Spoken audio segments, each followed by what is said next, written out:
Hey, how was your week? I hope that's been great so far and everything's going well. Now, I have sellers that say to me, Hey, Cliff, I want to list my house. Do I need to do renovations? Do I need to paint? What do I need to do to get ready? Is it going to cost me a lot? Well, over the next period, we're going to go over some topics that's going to help you get the most back for your investment without spending a lot, without breaking the bank. CliftonQueale, EXP Realty, been opening the door to your future since 2007. Hit the like button and subscribe. Join me for these important sessions together, and just want to enjoy walking through some key areas with you. Now, the one thing when you do list your house, or getting ready for it, but the one thing when your house is listed that you don't want to have happen is you do not want to have a buyer come in and say, What is that? What am I talking about? I'm talking about odors. If there is something, an odor, and a buyer comes in and they are hit with a blast of something, they're going to spin on their heel. No matter how well your house is staged, no matter how it looks, they're going to spin on their heel and they're going to be gone. And I've had that happen in several different situations. So there are some things that are easy fixes with that.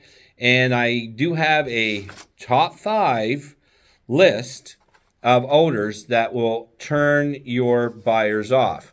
Now, one of the ones that's there, number 5, is artificial fragrances. And what I mean is the plug-ins, the sprays. Some people go through, I got a showing, I'm so thankful. They spray every room, they have plug-ins. And when people come in, they have allergies or it's just overwhelming. And that's why we got multi-scents, because people like different smells. So, you know what? If you overkill with those, people are not going to enjoy their experience walking through your home. So it's better off if your house is neat and clean and tidy, well staged, and that you don't have all these strong fragrances that you think are wonderful. Now, I have seen people before an open house bake a pie, do something that's more on a lower tone. So you got to be careful with that. Number 4, this is a big one, cooking smells, food. Now, I had a couple who every Sunday, when we did open houses primarily on Sunday, they would have after church, they would have as their Sunday dinner salmon. Now, some people love salmon. Some people just, ooh, that's so good. Well, the smell after you cook it is not good. That's just one example. So if you're going to have open houses or people in, do not cook salmon. Another thing is, I had clients quite a few years ago. They used to cook with different herbs, and their food was great, but they would let it simmer in pots all week, and they thought, well, it's not going to be done during the weekend.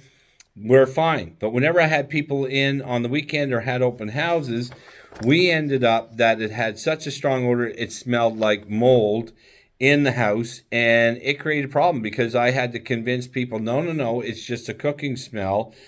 So again, you don't want people coming in and going, oh, what is that? Wow, oh, that smells like mold. And they're opening closet doors because they're trying to figure out where the mold is in your home. That leads into number 3. Number 3, musty mold smells.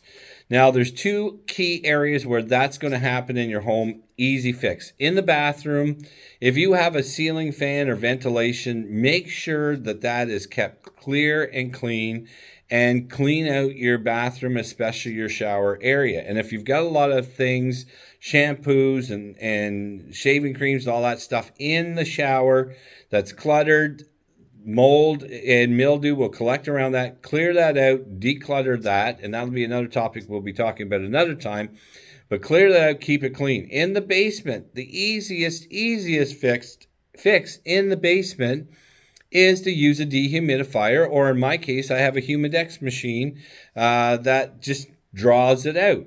So keep that running, keep it clean and clear. If you've got an air exchange system, clean your filters and make sure they're clear, okay? Number 2, drum roll, please. I thought this one actually was going to be number 1, but it's the second most deterring for buyers. That they will say, they don't say, what is that? They go, oh, this person smokes, I'm out of here. Okay? So I have people who say, well, Cliff, I smoke outside. What's the big deal? I never smoke in my house. Well, first of all, I've gone to showings where person smokes outside, and I'm not picking on smokers, okay? So don't get me wrong. But they have a can, they have a lawn chair, and they have a can sitting on the deck, even in the wintertime, and it's full of butts. Some people just flick them over the side of their deck and they're on the ground. So that's a turn off right away. But whenever you go in your house, that smell is all over your clothes, whether you believe it or not, because you're getting numb to the smell. And that's the case with a lot of the smells that you have. That's why it's important to have somebody else other than you come in. But you've got the smell on your clothes. You're carrying it in. If you've got plush material on your furniture or couch, if it's made of, it's going to absorb that smell right in. And so you just got to avoid it. Now, I had a guy a number of years ago, I listed his home, and everything was great. I went back in to have a chat with him about a week or two later, and I thought, man, are you smoking? Well, Cliff, I want to lose weight, so you know what? Yeah, I have the little air exchanger. It was one that was like built in the 1500s, which wouldn't take any air out at all. And I said, you know what? You're not only going to lose weight, you've just lost about 98% of your buyer pool. So the key is smoke outside. Try to leave a coat outside if you do, whatever. I don't know how, but you're going to carry the smell in. So you may have to wash down your living room, wash the walls down, make sure your HVAC system or air exchanger, the filters are clear and clean. I know people have had a smoke room where if you have that, you're going to have to end up stop smoking in the house and paint that room because it'll make a difference if you do, okay? So smoking, even though it's the second one, it can create huge issues with people who have children or a family that just want to have a home where they don't have to deal with that. All right, number one. What do you think number one is? Some of you might be able to guess. Number one is pet odors. Pet odors, especially, we get so used to the smell of our pets and having them around that other people, when they come in, they notice, especially if they don't have a dog, or a cat or whatever your pet is. But you know what? Wet dog, you need to, with his bed, wash his bed wherever he stays. You need to do something with the home because it's going to smell. The other big thing that I have dealt with is people who think, hey, I'll just move the litter boxes down to the basement. We'll be all good. Everything will be fine. That's not the case if you don't clean it out. I've gone in and seen just a mess, total mess with litter boxes, and the odor is just unreal, but you might be used to it. And I get that, okay? So I grew up on a farm. I got used to odors on a farm. But guess what? Not everybody lives on a farm or lived on a farm. And not everybody's used to that. I'm out cycling, road cycling with my friends. And when we come to a farm, guess what? They don't like it very well. Still doesn't bother me much. But for them, it's like, whoa, oh, wow, okay? So keep the litter clear. Keep the beds, the pet beds clean and clear. If there's pet hair around, vacuum lots, even your furniture. That's another area especially too. Now, that's just something you've got to deal with. Now, I know this isn't an odor, but if you have exotic pets that are going to freak people out, you need to consider that as well, where you're going to put them or what you're going to do there during showings. The last thing you want is somebody going into a bedroom thinking, this is great, look at the size, they turn on a light, and there's a tarantula or something there. So that kind of goes into the odor as well. I know it's not a smell, but you don't want to freak people out who are not used to what you would be used to. Okay? So, key factor, if you can change your home's smell, and again, have me come in and walk through, because I'm not used to your home.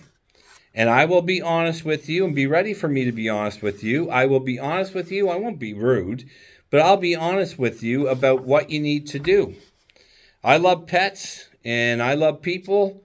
And you know what? If you take care of this can make the difference between people coming in, especially in the current market in Fredericton or Moncton area, where we're still seeing multiple offers. It can be the difference between getting into a multiple offer situation where you're getting potentially above ask and being on the market for days and days and days, and then losing that market and having to do a price reduction and then another price reduction. Then you end up chasing the market.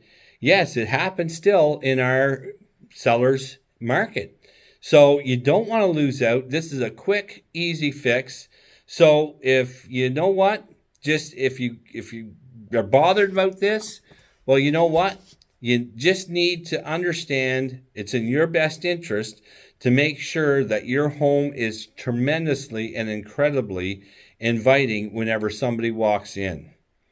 CliftonQueale, eXp Realty, it's been great chatting with you. Thank you for coming along with me today.